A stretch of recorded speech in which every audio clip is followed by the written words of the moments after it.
we're going to go over another step in the mulch process, and this is our final prep.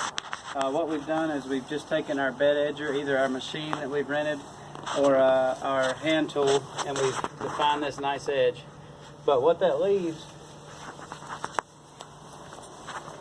oftentimes down here, is it leaves a really steep edge that we need to knock down. Because otherwise, if we don't, this angle is so steep that the mulch, once it rains or whatnot, it's going to wash that mulch off and you're going to have that bare soil exposed. So all we're going to do is we're going to knock this angle down either with a shovel or a rake, depending on how soft the soil is.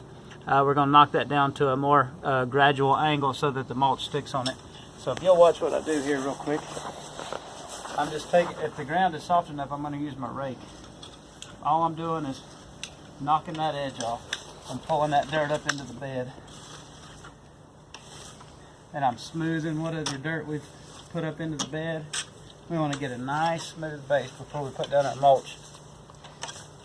Because if our base isn't smooth, our final product isn't going to be smooth. Smoothing this out. Taking out this excess, knocking off that edge. And I'll show you the parts that I've already done so far.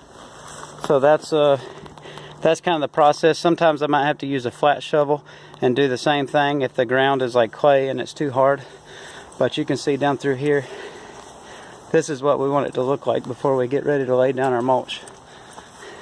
See this nice and gradual, nice smooth slope. It's going to look really good when we get our mulch down. We don't have any areas that are too steep. And you can kind of see the final product right there. As opposed to what it started to what it was like when we started after we edged. You can see right here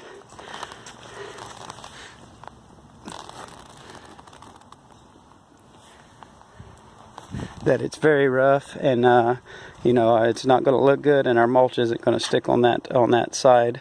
So you know, we'll finish prepping here, and all of our beds will look like what we just showed you.